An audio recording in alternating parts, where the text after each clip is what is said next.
네, 백운계 시사 1번지 시작하겠습니다. 1번지에서 만난 사람, 오늘은 민주당 김성환 정책위 의장 전화로 연결해서 이런저런 얘기 나눠보죠. 안녕하십니까?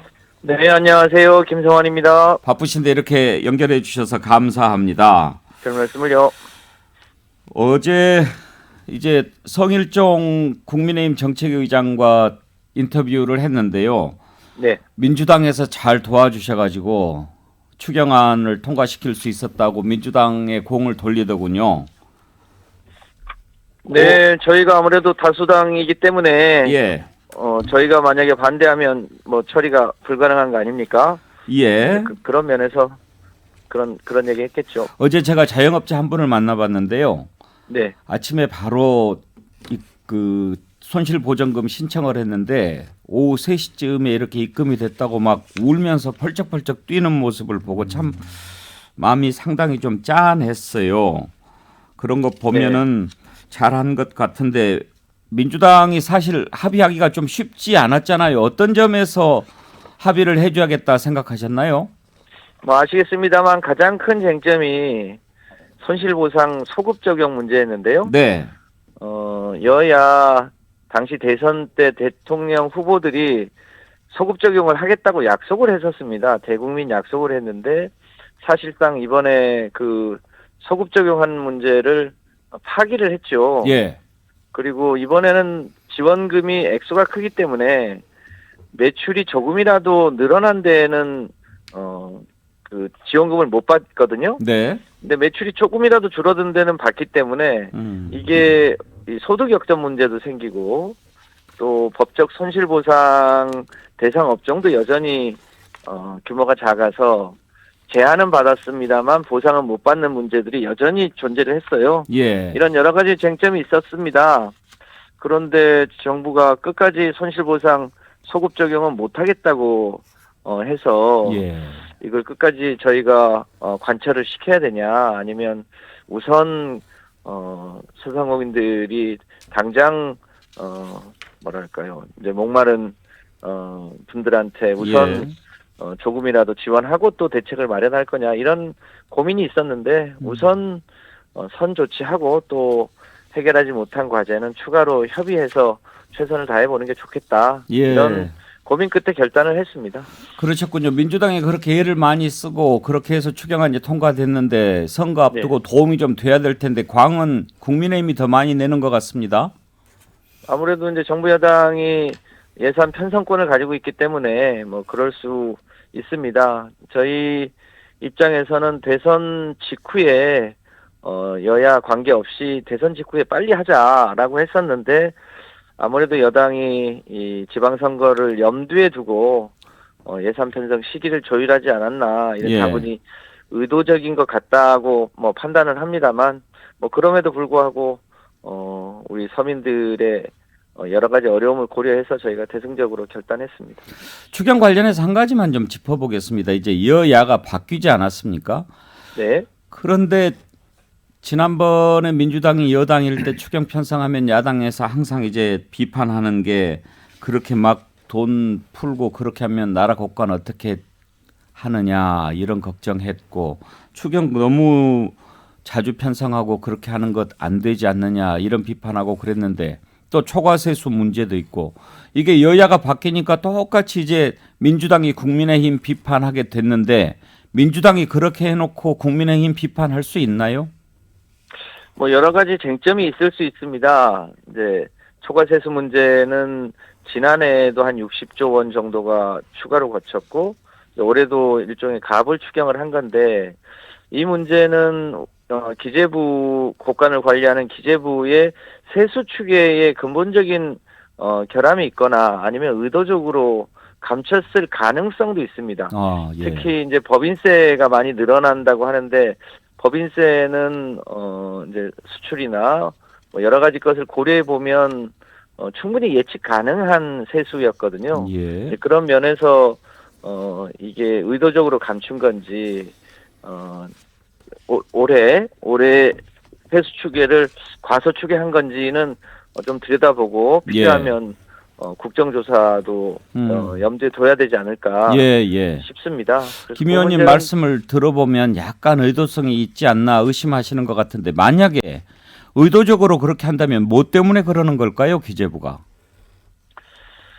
정부 입장에서는 특히 이 기재부는 그 세입을 과소추계하는 게 뭐 과잉 추계했다가 안 잡히는 것보다는 조금 더 안전한 방법이죠. 대단히 보수적인. 네. 근데 그것도 일정한 범위 내에서 해야 되는 건데 정권이 바뀌자마자 53조 원이나 추가 세수가 생긴다고 하는 거는 해도 너무한 거잖아요. 예. 그런 면에서 좀 깊이 들여다볼 필요가 있는 거죠. 예. 국정조사도 검토할 만하다 생각하시는군요. 우선 충분히 저희 내부적으로 검토해보고 예. 그리고 필요하면 그 방법도 검토해야 되지 않나 싶습니다. 알겠습니다. 이제 내일 선거인데 지난번 사전 투표율이 역대 최고라고 하지만 대선 때에 비하면 상당히 또 낮지 않습니까? 사전 투표율 민주당에서는 어떻게 분석하고 계십니까? 네, 최근에는 뭐 잘 아시는 것처럼 사전 투표가 민주당에게 유리하고 본 투표는 국민의힘에게 좀 다소 유리한 경향이 있었는데 이번 대선을 거치면서 사전 투표의 유불리는 많이 없어진 것으로 추정합니다. 예. 다만 민주당을 지지하는 여러 이제 유권자들, 특히 젊은 유권자분들이 아직까지 충분하게 마음의 결심을 못했다고 저희는 보는데요. 그분들이 최근에 요 며칠 사이에 투표장에 나가기 위한 여러 가지 조짐들이 보이고 있습니다. 네. 그런 면에서 마지막까지 최선을 다하면 뭐 윤석열 정부 집권 초라 예. 뭐 여러모로 어려움은 있지만 그럼에도 불구하고 몇 군데 광역자치단체장 중에 승리하시는 분이 있을 거라고 예측합니다. 예. 지금 김성환 의장 말씀도 이렇게 들어보면 그전만 못한 것 같습니다. 목소리의 힘이. 그렇지 않습니다. 네. 지금 민주당에서 사실 해볼만 하다라는 소리가 조금씩 잦아들고 있는 것 같은데 김민석 본부장도 당초에 예상했던 목표 수를 조금씩 낮추는 것 같은데 사실 어려운 싸움이라고 보시죠? 그렇습니다. 아무래도 윤석열 정부 초기에 대통령 출범 20일 만에 치르는 선거이기 때문에 국민들이 아무래도 새 정부에 대한 기대도 있는 거고요. 이제 그런 가운데 치르는 선거라 저희한테 객관적인 여건이 매우 불리한 건 사실입니다. 혹시 자치단체장은 몇 석 정도 이길 거라고 예상하십니까? 지금 여러 군데에서 경합 중인데요. 인천, 경기가 실제로 경합하고 있고요. 예. 충남, 대전, 세종이 경합하고 있고 예. 강원도도 이광재 지사가 굉장히 선전하고 있습니다. 예. 또 저희가 강원 이 특별법도 처리를 했는데요. 이광재법이라고 불리잖아요. 예. 그런 게 마지막 표심에 어떻게 작용하는지에 따라서 이 지방선거 결과가 나올 거라고 봅니다. 그런데 이제 막판에 이재명 후보가 김포공항 이전 공약을 내세우면서 이게 가장 뜨거운 변수가 됐는데 일단 이게 어떤 영향을 미칠지 짚어보기 전에 이게 당론은 아니죠. 그렇습니다. 아직 당론으로 결정할 단계까지는 안 가 있습니다. 그러면은 김 의원께서는 정책위 의장 입장에서 김포공항 이전은 어떻게 생각하십니까? 그 얘기를 하기 이전에 이 김포공항 이전과 관련해서 국민의힘 측에서 강하게 저희 당을 공격했지 않습니까? 예. 근데 오늘 나온 뉴스에 따르면 국민의힘의 양천구청장 후보가 본인이 구청장이 되면 김포공항을 이전하겠다. 이런 공약을 했는데 그 후보가 원희룡 의원 보좌관 출신입니다. 예. 그러니까 그 서울 서부권하고 계양이나 이쪽에는 굉장히 많은 김포공항 때문에 소음이나 여러 가지 이 개발 제한 때문에 어려운 사람들이 많이 있거든요. 그런 이해관계가 있고 예. 하니만큼 이게 만약에 국민의힘이 우리 당을 공격하려면 그 양천구청장을 사퇴시키거나 뭐 해야 되는 거 아닌가 싶은 생각이 듭니다. 예. 그러니까 이건 이제 지역마다 여러 가지 여건의 차이가 있는 문제이기 때문에 예. 이제 대한민국의 이 일종의 항공 노선을 어떻게 할지 만약에 그렇게 한다면 또 KTX나 GTX 노선을 어떻게 하는 게 사리에 맞을지 이런 것을 종합적으로 검토하고 추진해야 되지 않겠나 싶습니다. 만약에 하더라도 이거는 굉장히 초중장기 과제이기 때문에 예. 당장 어떻게 결론을 내기보다는 연구하고 또 대안을 만들어보고 그 대안의 또 추진 시기들도 있기 때문에 예. 당장의 과제는 아닌 듯합니다. 다만 이제 서울 서부권에 또 이것 때문에 굉장히 불편한 분들에 대한 대책은 어떻게 세워야 되는지 등등도 함께 종합적으로 검토해 보겠습니다. 예. 아직 당론은 아니다. 국민의힘의 양천구 후보도 그런 얘기를 하는데 민주당만 공격하는 것은 부당하다. 이런 말씀이시군요. 네. 알겠습니다. 김포공항 이전과 관련해서 뭐 또 그러면 김포공항 없어지면 어떻게 하라는 말이냐. 청주나 원주 가면 된다. 그리고 제주도는 어떻게 하느냐. 뭐 또 해저 KTX 뚫는다. 뭐 이런 얘기까지 막 나오는 상황이라서 네. 이렇게 큰 공약 정말 대선 공약급인데 보궐선거에서 지방선거에서 이런 공약 나오는 게 적당한가 그런 의문을 갖는 국민들이 많거든요. 다른 지역에도 영향을 좀 미칠 것 같기도 하고요. 그런 거 종합적으로 좀 보시는 거죠? 그렇습니다. 뭐 이게 당장의 과제가 아니라 뭐 구청장이나 서울시장이 마음을 먹더라도 쉬운 일은 아니고 수십 년에 걸쳐서 진행될 일이기 때문에 지금은 일종의 공론화 단계 정도 수준이라고 봐야 되지 않겠습니까? 예. 찬반이 있을 수 있고요. 종합적으로 검토해볼 필요가 있겠습니다. 알겠습니다. 오늘 말씀 감사드리고요. 김성환 의원께서 고향이 여수시죠? 그렇습니다. 거문도. 네. 예. KBS 광주방송 고향 방송이니까 네네. 언제 시간 되실 때 한번 나와주세요. 여의도에 있어요. 그러겠습니다. 예, 고맙습니다 오늘. 감사합니다. 네. 네. 민주당 김성환 정책위 의장 전화로 연결해서 추경안 처리 관련 그리고 또 하루 앞둔 선거 판세 이재명 후보의 김포공항 이전 공약 이런 것들 살펴봤습니다. 자 이제 네 분 패널과 함께 얘기 나눠보겠습니다. 김영주 전 의원, 윤희석 전 국민의힘 대변인, 장성철 대구 가톨릭대 특임 교수, 정기남 조선대 개공 교수 함께합니다. 어서 오십시오. 네, 안녕하세요. 네. 먼저 아까 얘기 나눠봤던 것 중에 궁금한 걸 하나 윤희석 대변인께 여쭤보고 싶은데 초과세수 관련해서 기재부가 의도적으로 그렇게 하는 것을 좀 의심을 하는 것 같습니다. 그럴 가능성이 있다고 보세요? 그럼 기재부가 세수를 많게는 얘기 못할 거예요. 돈을 써야 되고 돈을 이렇게 관리해야 되는 입장에서 수입이 더 많이 실제로 하더라도 좀 보수적으로 보겠죠. 아마 그 얘기를 하신 것 같은데 예. 정권 바뀐 지 며칠 됐다고 기재부가 없던 돈이 이만큼 있습니다 하면서 그렇게 하겠습니까? 그거는 조금 책임 있는 여당을 5년 동안 직전까지 했었던 당의 정책위원장께서 하실 말씀은 아닌 것 같아요. 예. 그런데 장성철 교수 지금 이제 정권이 이렇게 바뀌었으니까 선물 보따리를 이렇게 주려고 그렇게 했다 이런 의심일까요? 야당에서는 그렇게 의심할 것 같고요. 뭐 여당은 그렇지 않다라고 생각할 텐데 기재부가 저는 그렇게 초과세수라는 부분 그리고 되게 한계적으로 세수에 대해서 그렇게 최소한으로 예측하고 예상하는 이유는 일단은 기재부는 살림살이를 해야 되니까 초과세수가 있다 그러면 정치권에서는 더 써야 된다라는 얘기가 나올 것이고 그렇게 되면은 결국에는 빚을 못 갚아요.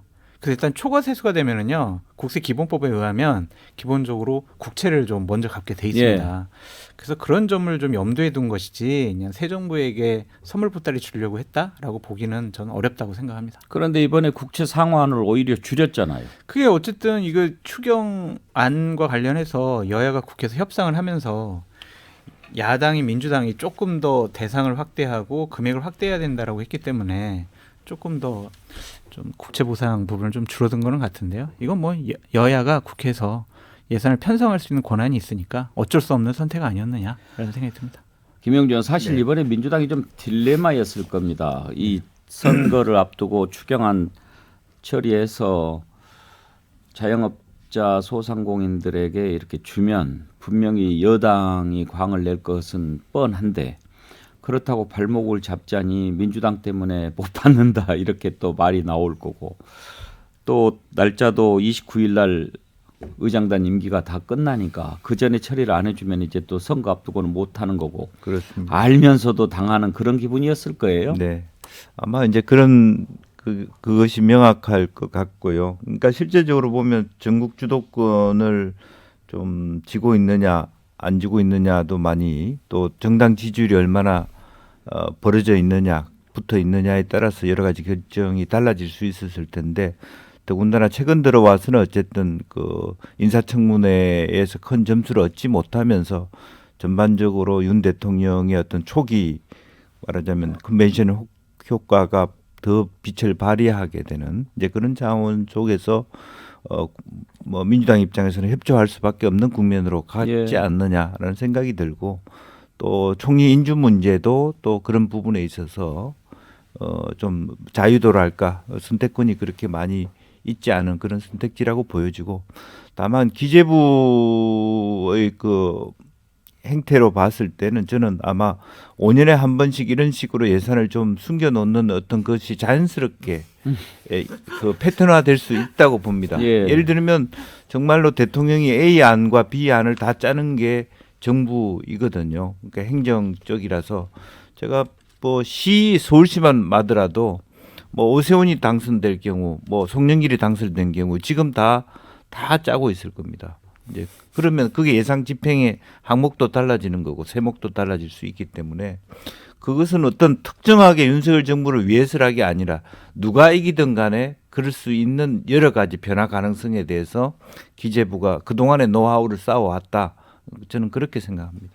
잔치를 하기는 해야 되는데 이거 돈이 없어서 어떻게 하지 하는데 사실은 그럴 줄 알고 제가 슬그머니 적금을 넣어놓은 게 있었습니다 하고 싹 내놓는다면 정말 기분 좋겠죠. 그렇습니다. 이제 뭐 그런 부분에 대해서 이제 초기에 기재부가 빠르게 전국을 장악하고 대통령으로부터 뭐 부총리께서 훨씬 힘을 받을 수 있는 추경호 부총리에 대한 충성맹세 이런 것들이 예산실장한테 나왔지 않았겠나 그렇게 보여집니다. 근데 정진환 교수 문제는 그 돈이 국민 돈이라는 거 아니에요? 그렇습니다. 이게 결국은 그 홍남기 그 부총리 시절에요.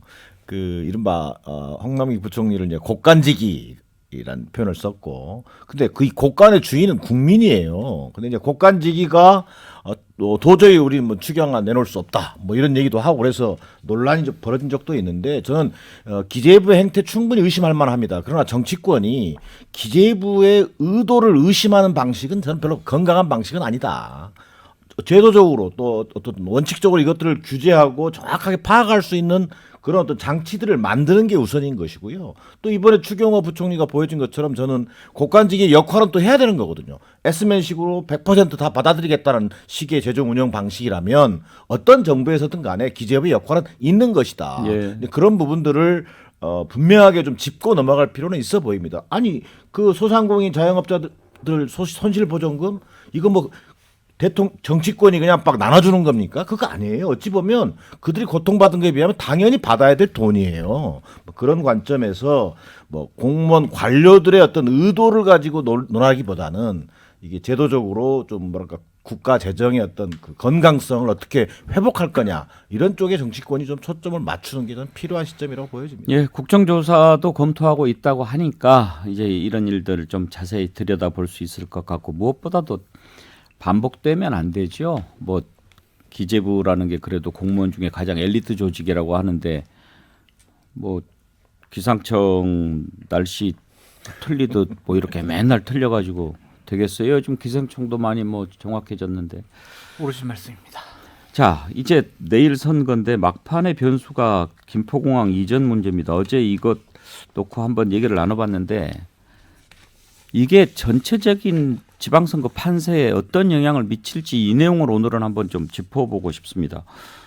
장성철 교수 보시기에 이재명 후보한테는 도움이 되는데 다른 후보들 죽어나는 그런 공약이다 이런 비판이 있는데 그럴 것 같습니까? 그럴 수가 있죠. 왜냐하면 민주당 내에서도 서로 말이 달라요. 지도부의 얘기도 다르고 각 지역에 있는 후보들 얘기가 다릅니다.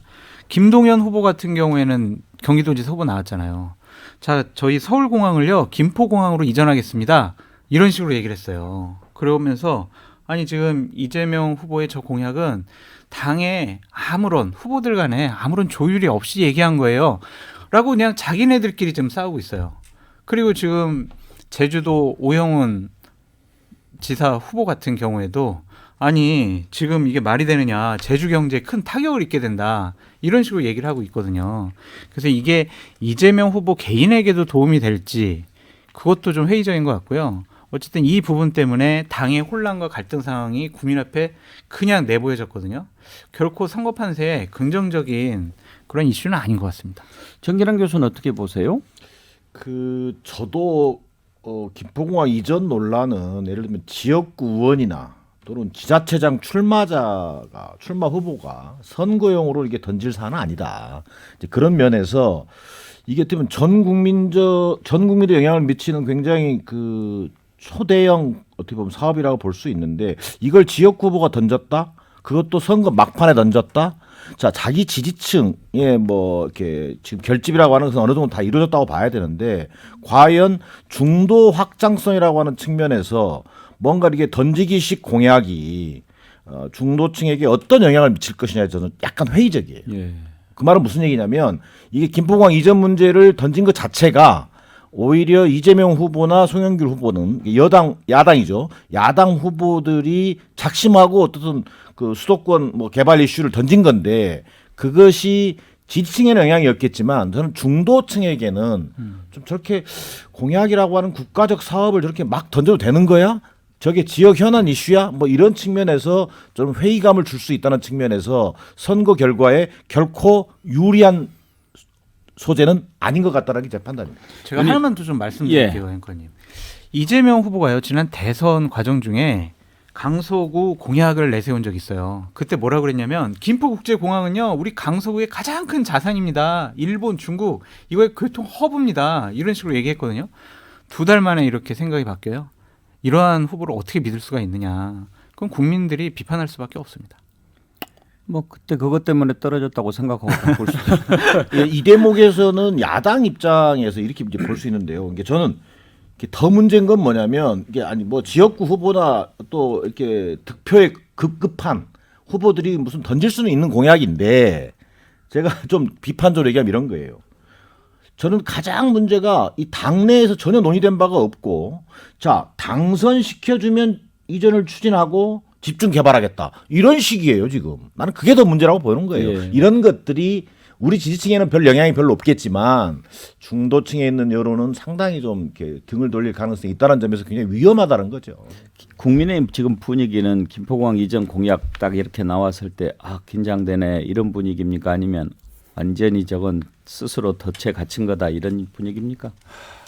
이게 스스로 이재명 후보나 송영길 후보가 실책을 저질렀다고 보는 게 맞겠죠. 왜냐하면 논리적으로 이게 좀 맞는 공약이라면 저희가 대응도 해야 되고 또 긴장도 하겠는데, 말씀하셨다시피 2달 전에 했던 공약과 전혀 반대되는 얘기를 하면서 그 대안을 얘기하는 게, 예를 들어서 무슨 원주공항을 가라, 청주공항을 가라, 제주도에 해저터널로 해서 KTX를 하자, 이거는 연구가 덜 됐다는 증거잖아요. 따라서 이거는 전체적으로 볼 때는 민주당의 득이 안 되는 공약이라고 판단하고 있습니다. 사실 이재명 후보가 총괄선대위원장을 맡았기 때문에 적어도 이런 공약하면은 전국적인 관점에서 좀 보고 다듬고 당론으로 해서 밀어주고, 이런 모습을 보여주는 게 맞지 않았을까 싶습니다. 1부는 여기까지 하고요. 2부에서 선거에 미칠 변수들 어떤 게 있는지 하나하나 살펴보겠습니다. 전하는 말씀 듣고 2부에서 뵙겠습니다.